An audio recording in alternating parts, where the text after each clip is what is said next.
ഓർത്ത് തിരുനാമത്തിന് സ്തോത്രം അർപ്പിക്കുന്നു. I praise God for all of you who are here. കർത്താവ് നമുക്ക് ഒരു സൺഡേയും കൂടെ ഒരുമിച്ച് കൂടുവാനായിട്ട് കൃപ നൽകിയല്ലോ. ഈ ഭൂമിയിൽ നമുക്ക് ആരോഗ്യം നൽകി, ആയുസ്സിനെ നൽകി. സഭയായിട്ട്, കുടുംബങ്ങളായിട്ട് കർത്താവ് നമ്മളെ എല്ലാവരെയും പരിപാലിച്ചു. കർത്താവിൻ്റെ കൃപകൾക്കായിട്ട് ദൈവത്തിന് സ്തോത്രം.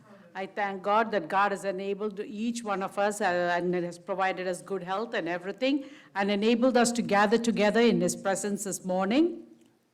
പ്രത്യേകിച്ച് ബെഞ്ചമിനും ജീനായും പറഞ്ഞതുപോലെ അവരുടെ ബാപ്റ്റിസമാണ് ഈ Saturday. Like Benjamin and Gina said, it's their baptism this Saturday. എല്ലാവരും ആ ബാപ്റ്റിസത്തിന് വരണം. അതിൻ്റെ ഡീറ്റെയിൽ എല്ലാം ഞാൻ അയച്ചു തരാം. ആ സാറ്റർഡേ വേറൊരു കാര്യവും എൻഗേജ്ഡ് ആകരുത്. നമ്മുടെ കുഞ്ഞുങ്ങളുടെ സ്നാനത്തിന് സഭയായിട്ട് എല്ലാവരും വരണം. ജോലിയുള്ളവരെ എനിക്കറിയാം, അവരൊഴികെ ബാക്കി എല്ലാവരും വരണം. I will give you all the details and everybody should attend it. Only the exception is for those who are working. Praise the Lord. ഷായിച്ചാൻ ഒത്തിരി ബെറ്റർ ആയിട്ടിരിക്കുന്നു. തുടർമാനമായിട്ട് നമുക്ക് പ്രാർത്ഥിക്കാം. Brother Shaji is doing much better. We'll continue to pray for him. കർത്താവ് എല്ലാവരെയും സഹായിക്കട്ടെ. നമ്മുടെ അല്പസമയത്തെ ദൈവവചന ധ്യാനത്തിനായിട്ട് book of Daniel chapter 11, Daniel പ്രവാചകന്റെ പുസ്തകം 11-ാമത്തെ അധ്യായം, ചാപ്റ്റർ 11 വേഴ്സസ് 31 and 32 and 33. മൂന്ന് വാക്യങ്ങൾ. For today's meditation, let us turn to the book of Daniel, chapter 11, verses 31 through 33. അവൻ അയച്ച സൈന്യങ്ങൾ അണിനിരന്നു, വിശുദ്ധ മന്ദിരമായ കോട്ടയെ അശുദ്ധമാക്കി, നിരന്തര ഹോമം നിർത്തൽ ചെയ്ത് ശൂന്യമാക്കുന്ന മ്ലേച്ഛബിംബത്തെ പ്രതിഷ്ഠിക്കും. നിയമത്തിനു വിരോധമായി ദുഷ്ടത പ്രവർത്തിക്കുന്നവരെ അവൻ ഉപായം കൊണ്ട് വഷളാക്കും. എങ്കിലും തങ്ങളുടെ ദൈവത്തെ അറിയുന്ന ജനം ഉറച്ചു നിന്ന് വീര്യം പ്രവർത്തിക്കും. മതി. Somebody please read in English. His armed forces. No. Somebody from the congregation. Students. Verses 31 to 33. Yeah.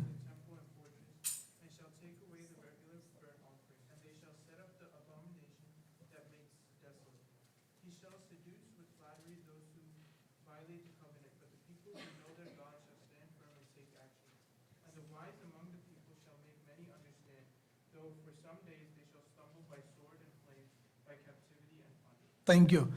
ഒരു മൈക്കൂടെ ജെയ്സൻ്റെ കൊടുക്കണം. എനിക്ക് 1-2 വാക്യം വായിച്ച് സഹായിക്കണം. കർത്താവ് സഹായിക്കട്ടെ. വളരെ ലോങ് ആയിട്ട് പറയേണ്ട ഒരു ഹിസ്റ്റോറിക്കലായിട്ടുള്ള അർത്ഥമുള്ളതും ഒരു എസ്കറ്റോളജിക്കലായിട്ട് അർത്ഥമുള്ളതുമായ ഒരു പാസേജാണ് നമ്മൾ വായിച്ചത്. This passage has both eschatological and historical prominence to it. Eschatological എന്ന് പറഞ്ഞാൽ futuristic. Eschatology means the future, what is going to happen. അത് വിശദമായിട്ട് പറയേണ്ടതാണ്. പക്ഷേ ഒരു പക്ഷേ 2-3 ആഴ്ചകൾ ഈ വാക്യത്തിൽ ഞാൻ നിൽക്കുമായിരിക്കും. കർത്താവ് അനുവദിക്കുന്നെങ്കിൽ നമുക്ക് വളരെ ശ്രദ്ധയോടെ ഈ പാസേജിലെ ചില കാര്യങ്ങൾ മാത്രം നോക്കാം. Let us meditate on few portions from this verses. It has to be spoken for extensively, but for the next few weeks I may dwell upon this verse. നമ്മളിവിടെ വായിച്ച ആ വാക്യം 11-ാം അധ്യായത്തിൻ്റെ 31-ാമത്തെ വാക്യം ഇങ്ങനെയായിരുന്നു. അവൻ അയച്ച സൈന്യങ്ങൾ അണിനിരന്ന് വിശുദ്ധ മന്ദിരമായ കോട്ടയെ അശുദ്ധമാക്കി നിരന്തര ഹോമം നിർത്തൽ ചെയ്ത ശൂന്യമാക്കുന്ന മ്ലേച്ഛബിംബത്തെ പ്രതിഷ്ഠിക്കും. നിയമത്തിന് വിരോധമായി ദുഷ്ടത പ്രവർത്തിക്കുന്നവരെ അവൻ ഉപായം കൊണ്ട് വഷളാക്കും. എങ്കിലും തങ്ങളുടെ ദൈവത്തെ അറിയുന്ന ജനം ഉറച്ചു നിന്ന് വീര്യം പ്രവർത്തിക്കും. We read in Daniel 11, chapter verse 31, his armed forces will rise up to desecrate the temple fortress and will abolish the daily sacrifices. Then they will set up the abomination that causes desolation, and those who are wise will instruct many, though for a time they will fall by the sword or be burned or captured or plundered. ഒരു വാക്കോടെ ഇവിടെ ഉണ്ടല്ലോ, people who know their God they will but the people who know their God will firmly resist him. ആ ഒരു വാചകമായിരിക്കും നമ്മുടെ സന്ദേശത്തിന്റെ topic. പക്ഷെ ഞാൻ അതിൻ്റെ ഒരു ഹിസ്റ്റോറിക്കൽ ബാക്ക്ഗ്രൗണ്ട് പറഞ്ഞു തുടങ്ങാം. എങ്കിലും തങ്ങളുടെ ദൈവത്തെ അറിയുന്ന ജനം ഉറച്ചു നിന്ന് വീര്യം പ്രവർത്തിക്കും. The theme of this thing will be, but the people who know their God will firmly resist him and work. നിങ്ങൾ ആ പദം കണ്ടോ? People who no there God. The people who know their God. ദൈവത്തെ അറിയുന്ന ജനം. ഒരു beautiful phrase ആണ്, ദൈവത്തെ അറിയുന്ന ജനം. The people who know their God is a beautiful phrase. ഈ വാക്യത്തിന്റെ ഒരു ഹിസ്റ്റോറിക്കൽ കോണ്ടെക്സ്റ്റ് ഞാൻ നിങ്ങളോടൊന്ന് പറയാം. I'm going to give you the historical context of this verse. ഇവിടെ ഒരാള് ദുഷ്ടത പ്രവർത്തിക്കും ഇസ്രയേലിന് നേരെ. അതാണ് അതിന്റെ പശ്ചാത്തലം. The story of it is one person will work against Israel. വാസ്തവത്തിൽ ഈ സംഭവം ആരംഭിക്കുന്നത് ചാപ്റ്റർ 8 വേഴ്സ് 9 നിന്നാണ്. Chapter 8 verse 9. The beginning of this message is from chapter 8 verse 9. നിങ്ങൾ അവിടെ ഒരു സ്മോൾ ഹോൺ, ചെറിയ കൊമ്പ് എന്നൊരു പരാമർശമുണ്ട്. You will see there a small horn from in that verse. 8-ാം അധ്യായം നമ്മൾ നന്നായിട്ട് പരിശോധിച്ചാൽ, If you read verse Daniel chapter 8 thoroughly, Daniel കാണുന്ന ഒരു വിഷനാണ്. it is speaking about a vision that Daniel sees. അങ്ങനെ വിഷൻ ദാനിയേൽ കാണുമ്പോൾ ദാനിയേലിന്റെ വിഷനകത്ത് ഒത്തിരി മെറ്റഫോറിക്കൽ ആയിട്ടുള്ള പല പദങ്ങളാണ് ഉപയോഗിച്ചേക്കുന്നത്. In that vision that Daniel saw, he uses a lot of metaphorical words. അവിടെ നമ്മൾ 8:9 ചെറിയ കൊമ്പ് എന്നൊരു രാജാവിനെയാണ് പറഞ്ഞേക്കുന്നത്. In chapter 8 verse 9, it talks about another horn or a small horn, and that is talking about a king. ഇനിയും ആദ്യത്തെ 8-9 വാക്യങ്ങൾ, chapter 8 verse 8 and 9 വാക്യങ്ങളിൽ പറഞ്ഞിരിക്കുന്ന ആ കൊമ്പുകൾ എന്താണ്, മൃഗങ്ങൾ എന്താണെന്ന് ദാനിയേൽ തന്നെ എക്സ്പ്ലെയിൻ ചെയ്യുന്നുണ്ട്. 8 വേഴ്സ് 20 വന്ന് 8 verse 20. In chapter 8 verse 8 and 9, Daniel sees a vision of that beast, and he explains it by himself. And come to verse 20 right now. Please read in English. 8 verse 20. As for the ram that you saw with the 2 horns, these are the kings of Media and Persia. നിങ്ങൾ 20-ാം വാക്യം കണ്ടോ? ഒരല്പം, ഞാൻ ഇങ്ങനത്തെ പ്രസംഗം അധികം പ്രസംഗിക്കാറില്ലല്ലോ, ഇച്ചിരി ബുദ്ധിമുട്ടാണ്. ഞാനൊന്ന് തുടങ്ങി നോക്കട്ടെ. നിങ്ങൾ ശ്രദ്ധിച്ച് നോക്കി, അവിടെ പറഞ്ഞേക്കുന്ന പദം കണ്ടോ? See the verse there, what it states, the word. ഈ വലിയ കൺവെൻഷൻ പ്രസംഗകരൊക്കെ അന്ത്യകാലമൊക്കെ പ്രസംഗിക്കുന്നവർ നിങ്ങൾ കണ്ടിട്ടില്ലേ? You hear of a convention speaker speaking of the end times.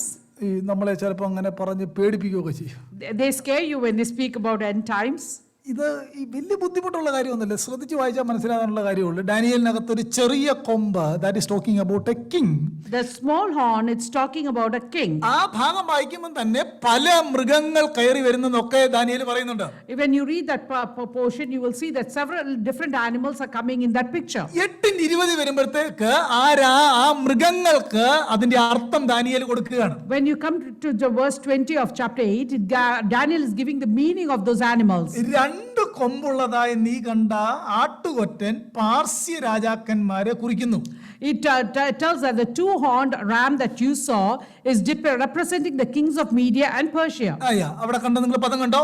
മേത്തിയ and Persia, 2 രാജാക്കന്മാരെയാണ് കാണിക്കുന്നത്. It represents 2 kings, the king of Media and king of Persia. എന്നിട്ട് verse 21 നോക്കിയേ.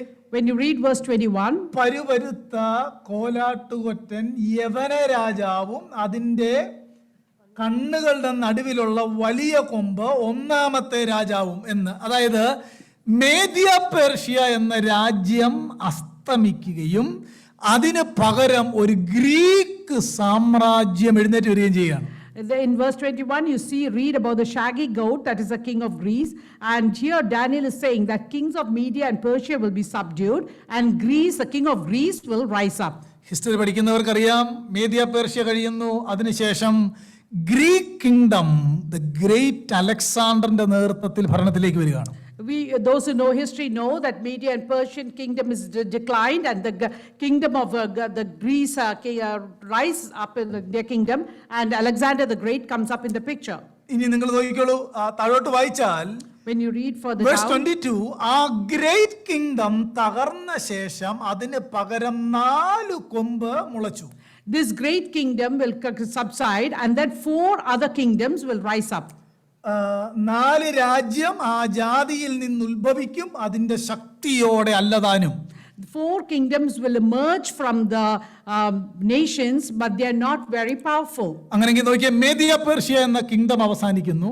Media and Persia kingdom declines. അതിനുശേഷം Greece ലോകത്തെ ഭരിക്കുന്നു. Then the kingdom of the Greek will rule the nation. world. Greek കിങ്ഡത്തിന്റെ അധിപനായിരുന്ന great Alexander നല്ല യൗവന പ്രായത്തിൽ മരിക്കുന്നു. The great Alexander the Great dies in his youth. He was the ruler of Greece. അദ്ദേഹത്തിന് മക്കളില്ലായിരുന്നു, അതായത് അതിനു മുമ്പേ മരിച്ചുപോയി. He did not have any children. He died before that. ആ രാജാവിന്റെ മരണശേഷം ആ വലിയ ഗ്രീക്ക് കിങ്ഡം നാലായിട്ട് മുറിക്കുകയാണ്. After the death of Alexander the Great, the Greece kingdom was divided into 4 parts. ഈ നാലായിട്ട് മുറിക്കുമ്പോൾ ആ നാല് കിങ്ഡത്തിലെ രാജാക്കന്മാരുടെ പേര് നമ്മളിൽ മിക്കവരും കേട്ടിട്ടുണ്ട്. When the kingdom is divided into 4, we have heard of the 4 kings who were ruling those kingdoms. Ptolemy, Ptolemy, ലെസിമാക്കസ്, Lysimachus, കസാൻഡർ, Cassander, Seleucus. and Seleucus. ഇതാണ് 4 രാജ്യം. These are the 4 kingdoms. ഈ 4 രാജ്യത്തിൽ വീണ്ടും ഒരാളുടെ കാര്യം എടുത്തു പറഞ്ഞേക്കാണ്. Out of these 4 kingdoms, one person's name is mentioned further. സെലൂക്കസിന്റെ തലമുറയിൽ വരുന്ന രാജ്യമാണ് സിറിയ ഭരിച്ചുകൊണ്ടിരുന്നത്. Syria is being ruled under the kingship of Seleucus. സെലൂക്കസിന് ശേഷം സിറിയ ഭരിക്കുന്ന 13ാമത്തെ രാജാവാണ് Antiochus Theos Epiphanes. After Seleucus, the 13th king who ruled was Antiochus Epiphanes. Antiochus is a positional name. ബാക്കി അദ്ദേഹം അങ്ങനെ ചരിത്രം പറയാൻ പോയ സമയം 12 ആയിപ്പോ, അങ്ങനെ പറയാൻ പറ്റത്തില്ല. Antiochus Theos Epiphanes. Antiochus Theos Epiphanes. നമ്മൾ ഇത്തരം ബൈബിൾ ക്ലാസ് പഠിച്ചില്ലേ? What is the meaning of theos?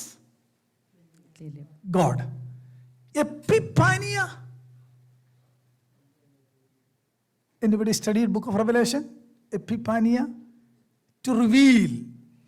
അങ്ങനെങ്കിൽ Antiochus Theos Epiphanes എന്ന് പറഞ്ഞാൽ അതിന്റെ അർത്ഥം Antiochus the God revealed in flesh എന്നാണ് അതിന്റെ അർത്ഥം. Antiochus, the God revealed in flesh is what it means. Theos Epiphanes. Theos Epiphanes. നോക്കൂ, അങ്ങനെങ്കിൽ അന്ത്യോക്യസ് തനിക്ക് കൊടുത്തൊരു പേരാണത്. ആന്തിയോക്കസ് ജഡത്തിൽ വെളിപ്പെട്ട ദൈവം.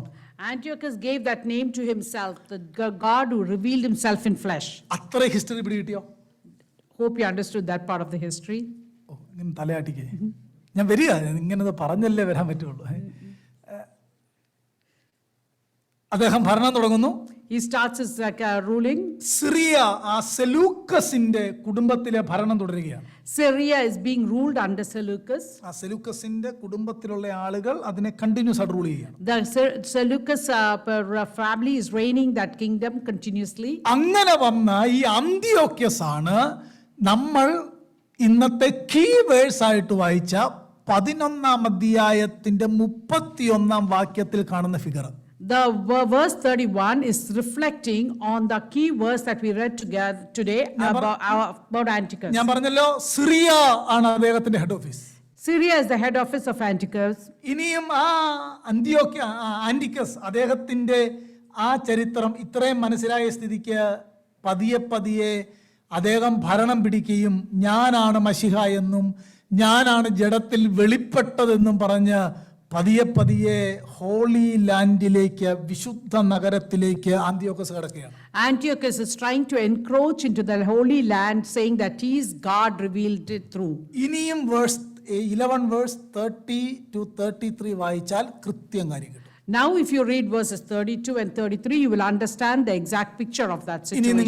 ഇനി ഞാൻ അതിന്റെ ചരിത്രത്തിലേക്ക് പോകുന്നില്ല. അവിടുത്തെ സംഭവം ഇതാണ്. ഈ അന്ത്യോക്യസ് തിയോസ് എപ്പിഫാനസ് ഭരണം നടത്തി വിശുദ്ധ മന്ദിരത്തിനകത്ത് കയറി. This Antiochus Theos Epiphanes, who was ruling, entered into the holy place or the holy land. Verse 31 നിങ്ങൾ നോക്കിയേ. In verse 31 you read, അവൻ അയച്ച സൈന്യങ്ങൾ അണിനിരന്ന് വിശുദ്ധ മന്ദിരമായ കോട്ടയെ അശുദ്ധമാക്കി നിരന്തര ഹോമം നിർത്തൽ ചെയ്ത് ശൂന്യമാക്കുന്ന മ്ലേച്ഛ ബിംബത്തെ പ്രതിഷ്ഠിക്കും. his armed forces will rise up to desecrate the temple fortress and will abolish the daily sacrifice. Then they will set up the abomination that caused desolation. അങ്ങനെ അദ്ദേഹം ദൈവാലയത്തിലേക്ക് കയറുന്നു. So this person enters into the holy temple of God. ഈ അന്ത്യോക്യസിനെ പറ്റി ഹിസ്റ്റോറിയന്മാർ പറയുന്നത് he was bad, mad and danger എന്നാണ്. The history talks about Antiochus as a bad and a dangerous person. നോക്കൂ, അദ്ദേഹം കയറുന്നു, ഇസ്രയേലിന് എന്താ പറയുക, നിഷിദ്ധമായ പന്നിയെ യാഗമാക്കുന്നു. He enters into the temple and offers that which was prohibited for Israel, the swine or the pig. അങ്ങനെ അദ്ദേഹം ഭരണം നടത്തുന്ന കാര്യമാണ് നമ്മളിവിടെ വായിച്ചത്. So this is the time when Antiochus, the situation that we read was the time when he was ruling the kingdom. അങ്ങനെ അത്രയും ക്രൂരനായ ഒരു രാജാവ് അവരുടെ വിശുദ്ധ മന്ദിരത്തെ നശിപ്പിച്ചപ്പോഴും ഒരു ചെറിയ ഗ്രൂപ്പിനെ പറ്റി വായിക്കുകയാണ്, എങ്കിലും ദൈവത്തെ അറിയുന്ന ജനം ഉറച്ചു നിന്ന് വീര്യം പ്രവർത്തിക്കും. When this wicked king defiled their temple, at that time there's a small group of people who are saying, who know their God will firmly resist him. ഈ അന്ത്യോക്യ എപ്പിഫാനസിന്റെ ആ റൂളിനെ പരാജയപ്പെടുത്തുന്നതാണ് മത്തത്തിയാസ് എന്ന് പറയുന്ന മക്കബീസ് എന്ന് പറഞ്ഞ ഒരു അപ്പോക്രിഫൽ ബുക്കുണ്ട്. മക്കാബേയർ കേട്ടിട്ടുണ്ടല്ലോ പഴയ ആൾക്കാർ. മക്കബീസ്, അതിനകത്തെ മത്തത്തിയാസ് എന്ന് പറയുന്ന മത്തത്തിയാസിന്റെ മകൻ മെക്കാബേയർ ഈ അന്ത്യോക്യസിനെ പരാജയപ്പെടുത്തുകയും ഇസ്രയേലിന്റെ ആ ദേവാലയത്തെ കഴുകി വിശുദ്ധീകരിക്കുകയും ചെയ്യുന്നു. The Maccabees, a group of people at that time, they defeated this Antiochus and then cleansed the temple where the swine was sacrificed. അദ്ദേഹം വീണ്ടും അതിനെല്ലാം കഴുകുന്നു. He cleansed the place. അതായത് പന്നിയെ യാഗമാക്കി കഴിഞ്ഞാൽ പിന്നെ അവിടെ ഒന്നും ചെയ്യാൻ പറ്റത്തില്ല. Once a swine or pig is offered as sacrifice, they cannot do anything there. അങ്ങനെ അദ്ദേഹം കഴുകി അന്ന് മുതൽ ഒരു ഫെസ്റ്റിവൽ ആചരിക്കാൻ തുടങ്ങി. Maccabees cleansed that place and they started celebrating a festival from that day on. യോഹന്നാന്റെ സുവിശേഷം 10-ാം അധ്യായത്തിനകത്ത് ഫെസ്റ്റിവൽ ഓഫ് ഡെഡിക്കേഷൻ എന്ന് പറഞ്ഞൊരു ഫെസ്റ്റിവൽ ഉണ്ട്. In John chapter 10 we read that a festival of dedication. പ്രതിഷ്ഠോത്സവം കണ്ടിട്ടുണ്ടോ വാക്യം? The festival of dedication in John chapter 10. Yeah, that is not from book of Isaiah, from Gospel of John. It's in Gospel of John. പ്രതിഷ്ഠോത്സവം. അപ്പം ഞാൻ അത്രയും പറയാൻ സമയമില്ല. നോക്കൂ, അതായത് ഈ ദേവാലയ ശുദ്ധീകരണത്തിന്റെ ഓർമ്മയായിട്ട് അന്ന് അവർ നടത്തിയതാണ് ഈ പ്രതിഷ്ഠോത്സവം. This festival of dedication is done in remembrance of the cleansing of the temple that was started by Maccabees. Praise the Lord. അതുകൊണ്ടാണ് നിങ്ങൾ ജോൺ ചാപ്റ്റർ 10 വായിച്ചാൽ മതി, ഈ ഫെസ്റ്റിവൽ കർത്താവ് പഴയ നിയമത്തിൽ തുടങ്ങിയ ഫെസ്റ്റിവൽ അല്ല. This festival was not instituted in the Old Testament time. എവിടെയെങ്കിലും ഓൾഡ് ടെസ്റ്റമെന്റിൽ പ്രതിഷ്ഠോത്സവം ഫെസ്റ്റിവൽ ഓഫ് ഡെഡിക്കേഷൻ എന്ന് പറഞ്ഞ് എവിടെയെങ്കിലും വായിക്കുന്നുണ്ടോ? In the Old Testament you won't read the festival of dedication anywhere. ഇത് ഈ മക്കാബീസ് ഇത് ക്ലീൻ ചെയ്തതിന്റെ ഓർമ്മയായിട്ട് Israel കൊണ്ടാടുന്നതാണ്. This festival is celebrated by the Israelites because of the cleansing of the temple by the Maccabees. Praise the Lord. ഇപ്പൊ നമുക്കൊരു കാര്യം മനസ്സിലായില്ലേ, book of Daniel പഠിക്കാൻ വലിയ ബുദ്ധിമുട്ടൊന്നും. It's not hard to study the book of Daniel. ഇതിന്റെ പ്രധാന കാര്യം ഈ ചരിത്രമാണ്, ഇത്രേ ഉള്ളൂ. This is the main thing in the book of Daniel. അതുകൊണ്ട് ഇതൊന്ന് ശ്രദ്ധിച്ച് വായിക്കണം എല്ലാവരും. So you have to read it carefully. Praise the Lord. ആട്ടെ, ഇനി നമുക്ക് ഫെസ്റ്റിവൽ ഓഫ് ഡെഡിക്കേഷൻ അതെല്ലാം വിട്ടു, മക്കാബിയറിനെയും വിട്ടു, അന്ത്യോക്യസ് തിയോസ് എപ്പിഫാനസിനെ എല്ലാം മാറി.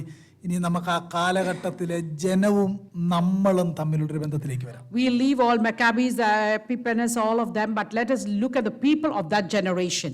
നിങ്ങൾ ഇനിയും 32-ാമത്തെ വാക്യം ദാനിയേലിലേക്ക് വരാം. 11:32. Well, let's come back to verse 11:32. നമ്മൾ ഇങ്ങനെയാണ് വായിക്കുന്നത്, നിയമത്തിന് വിരോധമായി ദുഷ്ടത പ്രവർത്തിക്കുന്നവരെ അവൻ ഉപായം കൊണ്ട് വഷളാക്കും. With flattery he will corrupt those who have violated the covenant. എന്ന് പറഞ്ഞാൽ ഇത്രേ ഉള്ളൂ. Listen to me please. ഈ അന്ത്യോക്യോസ് ഇങ്ങനെ ഭരണം നടത്തുമ്പോൾ യഹൂദന്മാരായ നല്ല ആളുകളെ ഈ ഫ്ലാറ്ററി പറഞ്ഞ് തൻ്റെ കൂടെ കൂട്ടുകയാണ്. When Antiochus was ruling, with flattering words he tried to bring the Jewish people onto his side. വാസ്തവത്തിൽ ഈ പ്രൊഫസിക്ക് ഒരു ഹിസ്റ്റോറിക്കൽ പാർട്ടും ഉണ്ട്. ഭാവിയിൽ ഇങ്ങനെ നടക്കൂ എന്നാണ് യേശുവും പറഞ്ഞേക്കുന്നത്. This prophecy has both a historical prominence and a future prominence. അതായത് ഇതിനൊരു ഡുവൽ അണ്ടർസ്റ്റാൻഡിംഗ് ഉണ്ട്. There is dual understanding to this prophecy. ഒന്ന്, ഇത് പാസ്റ്റ് ആണ്. One, it is past. രണ്ട്, നടക്കാൻ പോകുന്ന കാര്യം. മാത്യു ചാപ്റ്റർ 24 വായിച്ചാൽ മതി. Second, the future things that are yet to happen. It's mentioned in Matthew 24. ഇവിടെ ഈ സിറിയയുടെ കിങ് യഹൂദന്മാരെ കളിപ്പിച്ച് കൂടെ കൂട്ടുകയാണ്. The Syrian king is trying to fool the Israelites and bring them onto their side. നിങ്ങൾ ആ വാക്യം കണ്ടല്ലോ. അങ്ങനെയുള്ളവരെ മുഖസ്തുതി പറഞ്ഞ് വശത്താക്കി. With flattering words, he will corrupt those. ഇത്രയും പ്രയാസം നടക്കുമ്പോഴാണ് അടുത്ത വാക്യം എങ്കിലും. In the midst of such a difficult time, we see but the people who know their God. കണ്ടോ, ആ എങ്കിലും എന്ന പ്രയോഗത്തിനകത്താണ് എങ്കിലും ദൈവത്തെ അറിയുന്ന ജനം.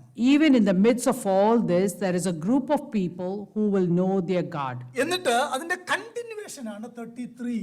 The continuation of 32 goes into 33. ജനത്തിൽ ബുദ്ധിമാന്മാരായവർ. ഒരു പ്രയോഗം കണ്ടോ നിങ്ങൾ? Those who are wise among the people. എന്താ വൈസ് among the people എന്ന് ചിലരെ പറ്റി പറഞ്ഞേക്കുന്നേ? Why is it saying about wise? ആരാ അവിടുത്തെ wise people? Who are the wise people? People who know their God. People who know their God are called. ദൈവത്തെ അറിയുന്ന ജനത്തെ verse 33-ൽ Daniel എടുത്തെഴുതിയേക്കുകയാണ്, ജനത്തിൽ ബുദ്ധിമാന്മാർ ആയവർ. Those who know their God, Daniel is saying they are the wise. അവർ ചെയ്യുന്ന കാര്യം നിങ്ങൾ കണ്ടോ? Do you see what they do, the wise people? King ജനത്തെ വഞ്ചിക്കുമ്പോൾ, When the king is trying to deceive the people, ഇവിടെ ഈ ബുദ്ധിമാന്മാരായവർ പലർക്കും ബോധം വരുത്തും. They will instruct many. but the wise will instruct many people. കുറച്ച് യഹൂദന്മാരെ കളിപ്പിക്കുമ്പോൾ ഇവിടെ ദൈവത്തെ അറിയുന്ന ജനം ചില ആളുകളെ ബോധവൽക്കരിച്ച് ദൈവത്തെങ്കിലേക്ക് അടുപ്പിക്കുകയാണ്. When flattering words are deceiving some of the people, the wise people are instructing them about the God. ദൈവത്തെ അറിയുന്ന ജനം ഉറച്ചു നിൽക്കും. They will stand firm. Those who know the Lord will stand firm. രണ്ട്, they will instruct many. And secondly, they will instruct many. അടുത്തൊരു പ്രയോഗം അവിടെ ഉണ്ട്. ആ വാക്യം നിങ്ങൾ കണ്ടിന്യൂസ് ആയിട്ട് വായിച്ചാൽ മതി. ഉറച്ചു നിന്ന് വീര്യം പ്രവർത്തിക്കും. They will do great works. Those who stand for God will resist firmly and do great things for the Lord. നിങ്ങൾ ആ വാക്യത്തിനകത്തെ പ്രയോഗങ്ങളുടെ അർത്ഥം കണ്ടോ?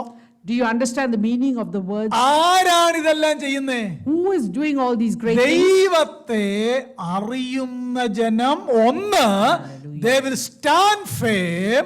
രണ്ട്, they will do great deeds. മൂന്ന്, ഈ പ്രശ്നത്തിന്റെ നടുവിലും they will instruct many. So what we see here is those who know the Lord they will stand firm.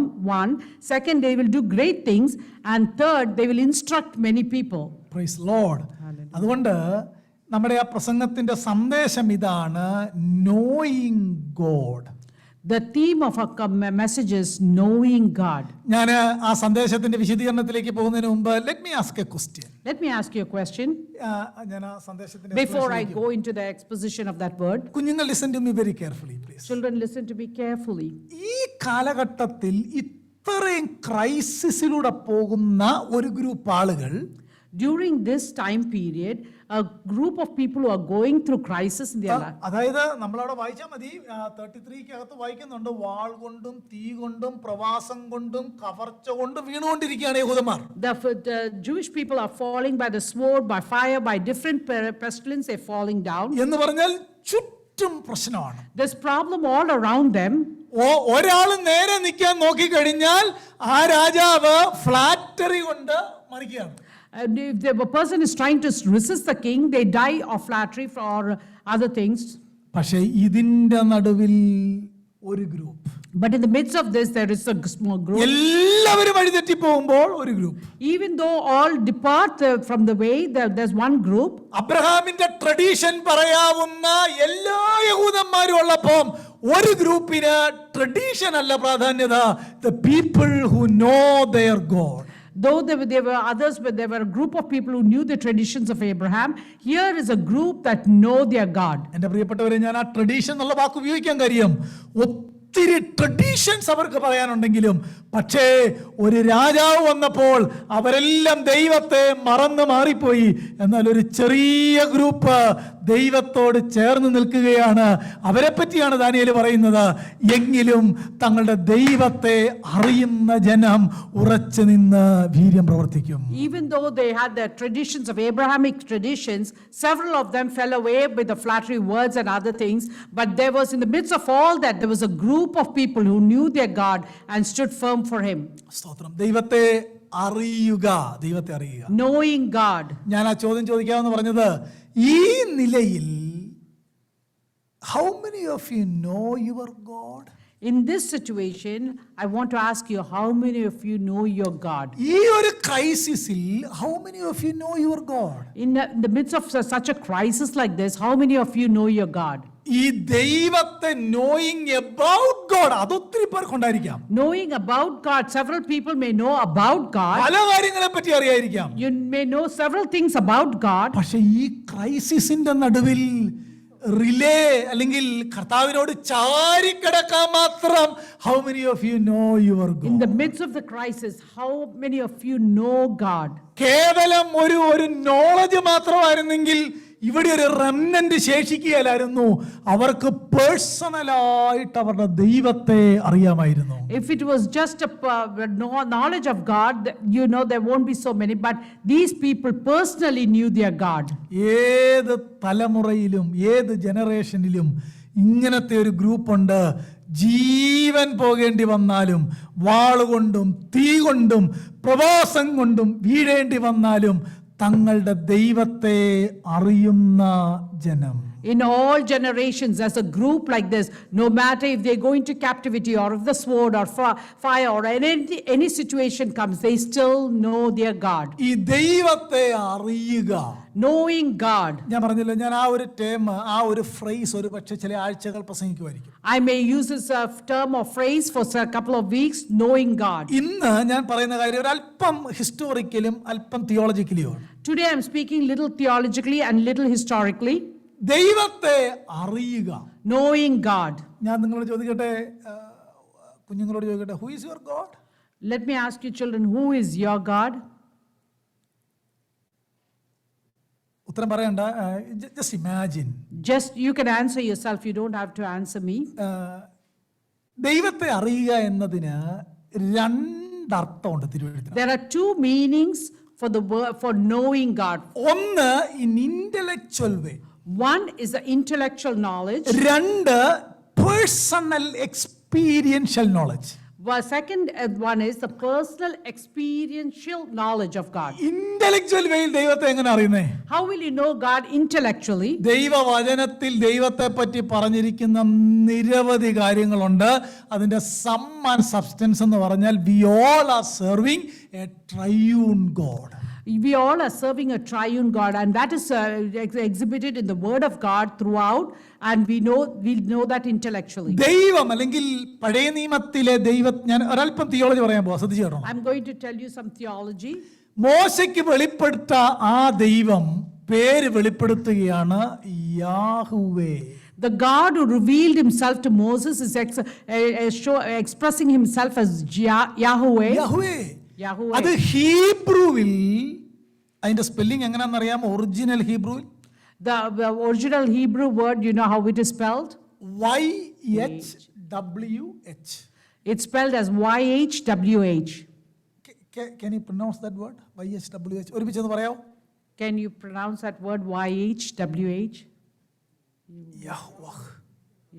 യഹോവ, റൈറ്റ്? അതങ്ങനെ പ്രൊണൗൺസ് ചെയ്യാൻ പറ്റത്തില്ല. അത് ഹീബ്രുവിലെ 4 വേർഡാണ്. യോദ്, ഹേ, വൗ, ഹേ. ഈ 4 വാക്കാണ് യാഹുവേ. In Greek, it is Hebrew, it is 4 words. Pastor mentioned Yod, Hey. അതൊന്നും പറയണ്ട. Okay, Pastor will.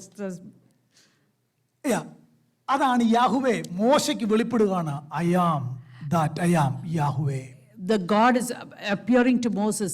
I am that I am, and that is Yahweh. അല്ലെങ്കിൽ ദൈവം ഓൾഡ് ടെസ്റ്റ്മെന്റിൽ വെളിപ്പെട്ട് വരികയാണ് യാഹുവേ. God is appearing in the Old Testament as Yahweh. എന്നാൽ ആ ദൈവത്തിൽ പുതിയ നിയമത്തിലേക്ക് വന്നു കഴിയുമ്പോൾ 3 പേഴ്സൺസിനെ കാണാം. In the New Testament, we see God revealed himself as 3 people. അങ്ങനെയല്ലേ 3 വായിക്കുന്നത്? persons. Father, son, holy spirit. In the New Testament, we see Father, Son, and Holy Spirit. എന്നാൽ ഓൾഡ് ടെസ്റ്റ്മെന്റിൽ ആ ഒരു വെളിപ്പാട് വളരെ റെയർ ആയിട്ടേ കാണുന്നുള്ളൂ. The revelation of God in the Old Testament was very rare. അതുകൊണ്ടാണ് എബ്രായ ലേഖനം 1:1 വായിക്കുന്നത്, പണ്ട് God revealed himself by part.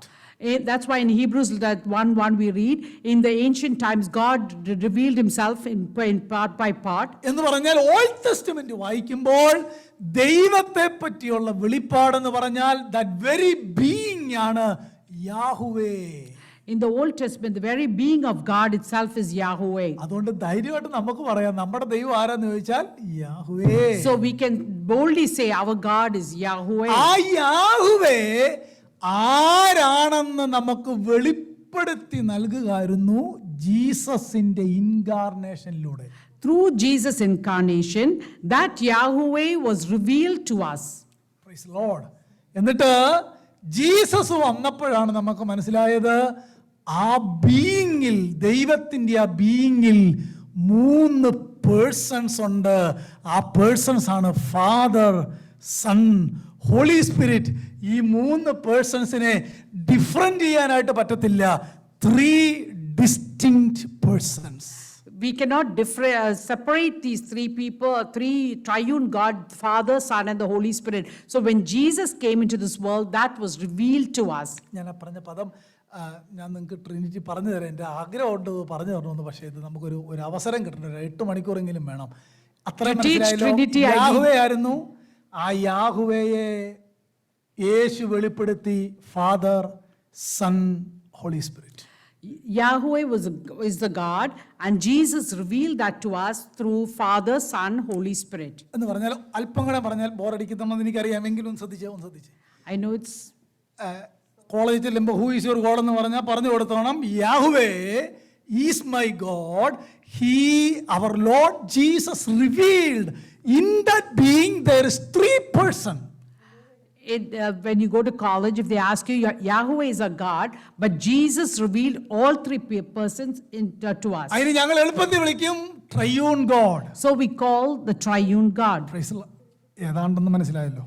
I hope you understood അതുകൊണ്ട് the gist of personality it. ഒന്നുമല്ല, persons, 3 persons. 3 people or 3 persons. it is. അങ്ങനെയാണ് തിരുവെഴുത്ത് പറയുന്നത്. That's what the word of God says. 3 നാമങ്ങൾ എന്നല്ല, 3 നാമം, 3 name. 3 names. Praise the Lord. എന്നിട്ട് ഇതാണ് ഞാൻ പറഞ്ഞത്, ഇതാണ് ദൈവത്തെ അറിയുക എന്നതിന്റെ ഒരർത്ഥം ഇൻ ഇന്റലക്ച്വൽ വേ.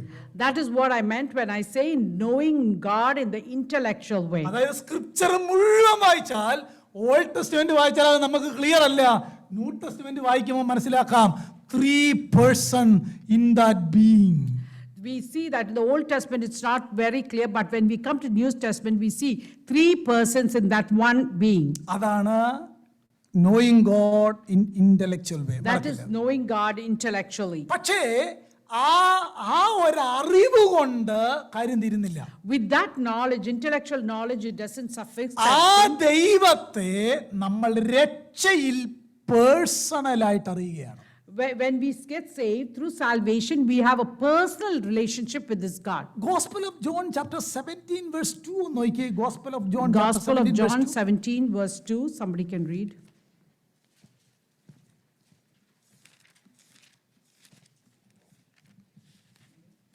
നീ അവന് നൽകിയിട്ടുള്ളവർക്കെല്ലാം Yeah. അവൻ നിത്യജീവനെ കൊടുക്കേണ്ടതിന് ആ. നീ സകല ജഡത്തിന്മേലും അവന് അധികാരം നൽകിയിരിക്കുന്നുവല്ലോ. ഏകസത്യതയുമായ നിന്നെയും Yeah. നീ അയച്ചിരിക്കുന്ന യേശു ക്രിസ്തുവിനെയും അറിയുന്നത് തന്നെ നിങ്ങളെ നിത്യജീവനാകുന്നു. പ്രയോഗം കണ്ടോ? knowing God. Here you see the phrase that they know you are God, എന്ന് knowing പറഞ്ഞാൽ God. ഇത്രയേ ഉള്ളൂ.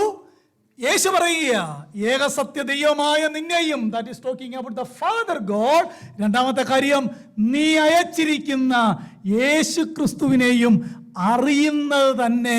ഇത് ഇന്റലക്ച്വൽ നോളജ് അല്ല, പേഴ്സണൽ ബന്ധത്തിൽ വരുന്ന നോളജാണ്. ഇവിടെയാണ് ഒരുവൻ ദൈവവുമായിട്ടുള്ള ബന്ധത്തിലേക്ക് വരുന്നത്. In John chapter 17, we read here how one person comes into a personal relationship with God, not only knowing the Father, but Jesus who was sent by the Father. അത് പേഴ്സണലായിട്ട് വരികയാണ്. It becomes personal here. എന്ന് പറഞ്ഞാൽ എൻ്റെ പ്രിയപ്പെട്ടവരെ, ജീവിതത്തിൻ്റെ പ്രതിസന്ധിയിൽ ഒരുവന് വിശുദ്ധിയോടെ ജീവിക്കണമെങ്കിൽ പേഴ്സണലായിട്ട് ദൈവവചനത്തിലൂടെയുള്ള ദൈവത്തെ അറിയുക. When you know God personally through the word of God in any situation, you will be able to witness, experience Him. അതുകൊണ്ടല്ലേ പോള് പലപ്പോഴും പ്രാർത്ഥിക്കാൻ നേരത്ത് പ്രാർത്ഥിച്ചൊരു വാചകം എന്നാണെന്നറിയാമോ?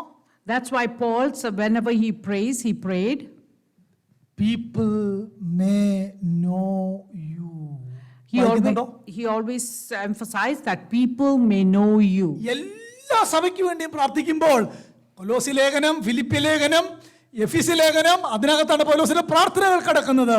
ആ പ്രാർത്ഥനയ്ക്കകത്തെല്ലാം പോൾ പ്രാർത്ഥിക്കുക, ദൈവമേ ഈ സഭ ദൈവത്തെ അറിയേണ്ടതിന് ഞാൻ പ്രാർത്ഥിക്കുന്നു.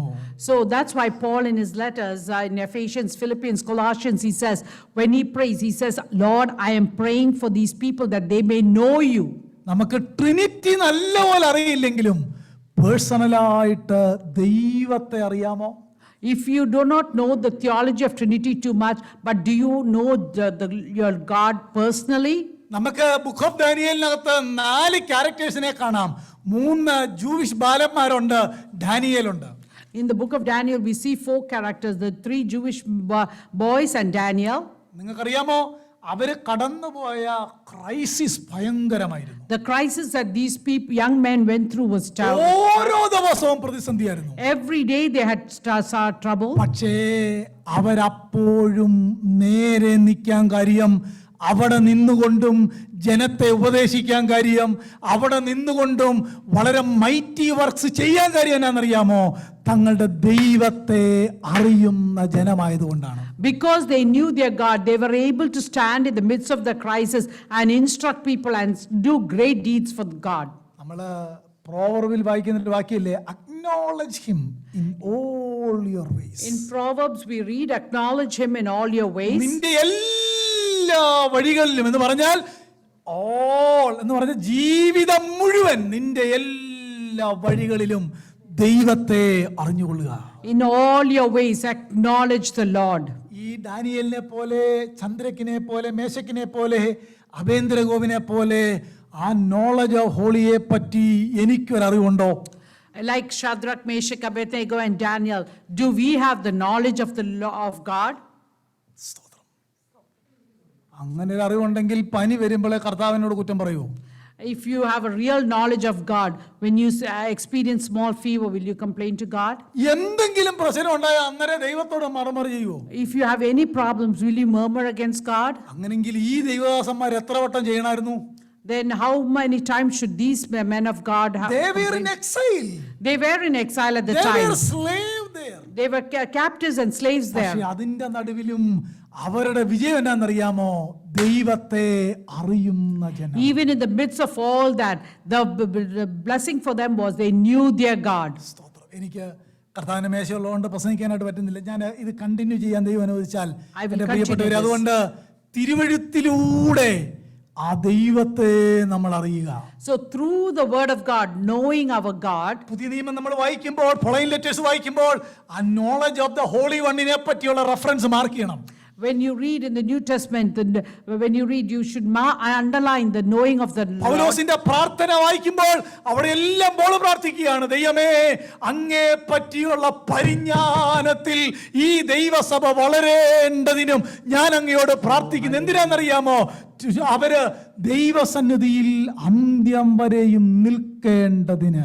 Paul, in all his letters, when he prays for them to know the Lord, so that they may know God and stand firm till the end. Praise the Lord. Knowing God. Knowing God. ഈ Daniel പ്രവചനം മുഴുവൻ വായിച്ചാൽ ഈ 4 പേരും നമ്മളിപ്പോൾ പറഞ്ഞ ദാനിയേലും മറ്റ് 3 ദൈവദാസന്മാരും അവരെ പറ്റി പറയാവുന്ന ഒരു 4 കാര്യം ഞാൻ പെട്ടെന്ന് പറയാം. I'm going to tell you 4 things that we can understand from this reading the book of Daniel. അല്ലെങ്കിൽ ദൈവത്തെ അറിയുന്ന ആ വ്യക്തികൾ എങ്ങനെയായിരിക്കുമെന്ന് മനസ്സിലാക്കാനായിട്ട് 4 കാര്യം. Those who know God, what are the characteristics they will have? ഒന്നാമത്തെ കാര്യം, 1, those who know God have great energy for the Lord. those who know God have great energy for God. അത് RSV വേർഷൻ നല്ല മനോഹരമായിട്ട് എഴുതി വെച്ചേക്കുന്നു. The people who know their God shall stand firm and take action. So the people who know God will stand firm and take action. That was what R.L. Stephen wrote. ഞാൻ നിങ്ങളോട് ചോദിക്കട്ടെ, അത്രയും അറിവ് ദൈവത്തെ പറ്റി ഇപ്പോൾ നമുക്കുണ്ടോ? Do you have such great knowledge of God at this time? ആ ദൈവത്തിന് വേണ്ടി വലിയ എനർജി കാണിച്ചത് കൊണ്ടാണ് ദാനിയേല് തനിക്കെതിരെ പേപ്പർ എഴുതിയപ്പോഴും വിൻഡോ തുറന്നിട്ട് പ്രാർത്ഥിച്ച കണ്ടോട്ടെന്ന് ഓർത്തു. Even though the handwriting was against Daniel, Daniel had such great knowledge of God. So that's why he opened the window and prayed. ആരും ദൈവത്തോട് പ്രാർത്ഥിക്കരുതെന്ന് പറഞ്ഞപ്പം ദാനിയേല് വിൻഡോ തുറന്നിട്ട് പ്രാർത്ഥിച്ചു. എന്താണെന്നറിയാമോ? Those who know God have great energy for God. Those who know God have great energy for God. That's why Daniel was able to open the windows and pray even though the writing was against him. Whole book വായിച്ചോളൂ. ഇത് നമുക്ക് എപ്പോഴും കാണാം book of Daniel. You will see this in the whole book of Daniel. ദൈവത്തെ അറിയുന്ന ജനം ഉറച്ചു നിൽക്കും. Those who know God will stand firm for God. രണ്ടാമത്തെ കാര്യം ആ ബുക്ക് ഓഫ് ദാനിയേലിനകത്തുള്ളത്, The second thing, those who know God have great thought of God. those who know God have great thoughts of God. എന്താ Daniel പ്രവചനത്തിനകത്ത്, ദാനിയേലിന്റെ എല്ലാ വിഷനകത്തും Daniel പറയുന്നത് ദൈവമാണ് sovereign, അവിടുന്നാണ് തീരുമാനിക്കുന്നത്, അവിടുന്നാണ് രാജ്യങ്ങളെ നടത്തുന്നത്. ദാനിയേലിന് എന്താ എങ്ങനെ ഈ അറിവ് കിട്ടിയത്? ചന്ദ്രക്കിനും മേശക്കിനും അഭേന്ദ്രഗോവിനും എവിടുന്നാണ് അറിവ് കിട്ടിയത്? The people who know their God have great thoughts about their God. Those who know God, the people who know God have great thoughts about God. They know the sovereignty of God. These 4 young men knew the sovereignty of God in their lives. അതുകൊണ്ടാണ് ഈ ദൈവത്തെ പറ്റി അവർ പറഞ്ഞേക്കുക, our God is the God of Israel, Lord of lords, king of kings. എവിടുന്ന കിട്ടിയെന്നറിയാമോ? ദൈവത്തെ പറ്റിയുള്ള അറിവാണ്. Because of their personal knowledge of God, they were able to say, our God is the Lord of lords and the King of kings. That sovereignty of God they were able to express. ഈ പുസ്തകം വായിച്ചാൽ മനസ്സിലാക്കാവുന്ന മൂന്നാമത്തെ കാര്യം, The third thing that we can understand from the scriptures, those who know God show great boldness for God. those who know God will show great boldness for God. നമുക്കറിയാം ഈ 4 പേർക്ക് അവരുടെ life risk ആയിരുന്നു എന്നറിയാമായിരുന്നു. We know these 4 young men, their life was at risk. പ്രാർത്ഥിച്ചാൽ ജീവൻ അപകടത്തിലാണെന്ന് അറിയാമായിരുന്നു. They know if they pray, their life is at risk. തീയിൽ വീണാൽ മരിക്കുമെന്ന് അറിയാമായിരുന്നു. They know if they fell into the fire, they would be burnt. പക്ഷേ അവരെ അതൊന്നും ബാധിച്ചില്ല. But nothing bothered them. ഏറ്റവും മനോഹരമായിട്ട് പറയാം, പീറ്റർ അപ്പോസ്തലൻ ജോണോട് പറഞ്ഞൊരു കാര്യമുണ്ടല്ലോ, we ought to obey God rather than men. That's why Peter is saying we ought to obey God rather than men. എന്താ കാര്യം? They Why? know their God. Why they said that? Because they knew their God. Those who know God show great boldness for God. Those who know God will show great boldness for God. അത്ര അറിവ് ദൈവത്തെ പറ്റി നമുക്കുണ്ടോ? Do we have such great knowledge of God? പ്രസംഗിക്കും പാട്ട് പാടും അതൊക്കെ ശരിയാ. We sing, we pray, that is true. ദൈവത്തിന് വേണ്ടി ആ ഗ്രേറ്റ് എനർജി നമുക്കുണ്ടോ? Do you have great energy for God? നമ്മുടെ ദൈവത്തെ പറ്റി ആ ഗ്രേറ്റ് തോട്ട്സ് നമുക്കുണ്ടോ? Do you have great thoughts about God? ആ ദൈവത്തിൽ നമുക്ക് നല്ല ധൈര്യമുണ്ടോ? ബോൾഡ്നെസ് ഉണ്ടോ? Do you have great boldness for the Lord? ഭക്തന്മാരെ വായിച്ചു നോക്കിക്കോളൂ, തീക്കകത്ത് വീണാലും they were not panic. Read about the great men of God. Even though they fell in the fire, സിംഹത്തിനകത്ത് വീണാലും they are not panic. they did not panic even if they fell in the lion's den. Hallelujah. കാരണം എന്നാ? ദൈവത്തെ അറിയാം. The reason they did not fear was because they knew God. ഈ test കൊണ്ട് നമ്മുടെ ദൈവത്തെ പറ്റിയുള്ള അറിവൊന്ന് measure ചെയ്യാവോ? Can you measure your knowing of God or your knowledge of God? Praise the Lord. നാലാമത്തെ ഒരു കാര്യം കൂടെ പറഞ്ഞൊരു വാക്കുകൾ നിർത്താർത്ഥിയാഴ്ച വിവരിക്കാൻ കർത്താവ് അനുവദിക്കുന്നെങ്കിൽ, those who know God have great contentment in God. Those who know God have great contentment in God. നിങ്ങൾ ആ വാക്യം വായിച്ചു നോക്കിക്കോളൂ, ഒരു അതൃപ്തിയും അവർക്കില്ല. They are very content. They are not seeking anything, they're very content. Paul ജയിലിൽ കിടന്നുകൊണ്ട് പറയാം, I am content. Paul, even in the prison, he says, I am content. താൻ മരിക്കുന്നതിന് മുമ്പ് പോൾ പറയുക, I finished my race. Even before Paul died, he said, I finished my race. പോളിന്റെ ആരംഭത്തിൽ Paul പറയുക, I have only one desire, to finish this race. But in the beginning, when he's of his race, Paul is saying, I have only one desire, to finish this race. ഒറ്റ കാര്യമേ ഉണ്ടായിരുന്നുള്ളൂ, എന്നാണെന്നറിയാമോ? ദൈവത്തെ അറിയുന്ന ജനം ഉറച്ചു നിന്ന് വീര്യം പ്രവർത്തിക്കും. Those only one thing they knew, those who fear God will stand firm and work for God. ഞാൻ പറഞ്ഞ കാര്യം ഒരുവിധം മനസ്സിലായോ? I hope you understood what I'm trying to tell ഇതൊരു you. ലോങ് മെസ്സേജ് ആണ്. It is a long message. എങ്കിലും രാജാവ് അവിടെ കൊല്ലുവോ, പ്രവാസത്തിലേക്ക് വിടുവോ, തീക്കത്തിടുവോ ഒക്കെ അന്ത്യോക്കസ് തീ നശിപ്പിപ്പാൻ ചെയ്തോട്ടെ, പക്ഷേ ഒരു ഗ്രൂപ്പ് ആളുകൾ, they know their God, they will stand for God, they are very bold before God, they have great energy for the Lord. അവരൊരിക്കലും പാനിക്കാകുന്നില്ല, കാരണം ഇന്റലിക്ച്വൽ വെയിലും അവർക്ക് അവരുടെ ദൈവത്തെ അറിയാം, പേഴ്സണൽ ഇൻറ്റിമേറ്റ് നോളജും അവർക്ക് അവരുടെ ദൈവത്തെ പറ്റിയുണ്ട്. അതുകൊണ്ടാണ് പറഞ്ഞത് ദൈവത്തെ അറിയുന്ന ജനം. Those who know the Lord, doesn't matter what the situation is, fire may be there, captivity may be there, or sword may be there, but in the midst of all this, they will stand firm and do great things for the Lord. Live or die, they are content.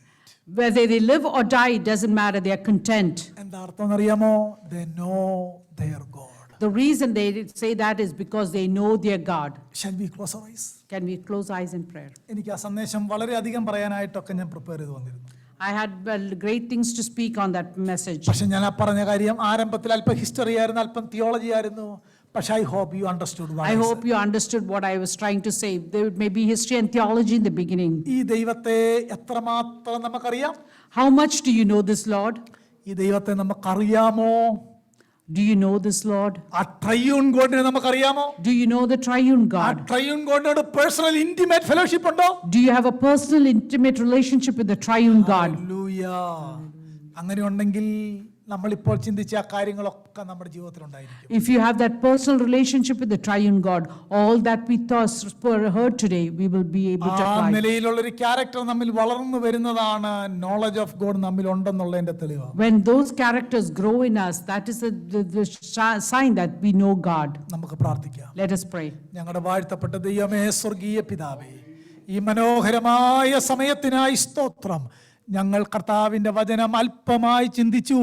ദൈവസഭയിലുള്ള ഞങ്ങൾക്കെല്ലാം അങ്ങേപ്പറ്റിയുള്ള പരിജ്ഞാനത്തിൽ വളരുവാൻ, ഉറച്ചു നിൽപ്പാൻ, പ്രതിസന്ധിയുടെ നടുവിലും വാളുകൊണ്ട് പ്രവാസത്തിലായിരിക്കുമ്പോഴും മറ്റുള്ളവർ കർത്താവിനെ വിട്ടുപോകുമ്പോഴും ദൈവത്തെ അറിയുന്ന ജനം ഉറച്ചു നിന്ന് വീര്യം പ്രവർത്തിച്ച് അനേകരെ ഇൻസ്ട്രക്ട് ചെയ്യാൻ വേണ്ട ആ ബോൾഡ്നെസ് ഞങ്ങൾക്ക് നൽകണമേ എന്നങ്ങയോട് പ്രാർത്ഥിക്കുന്നു.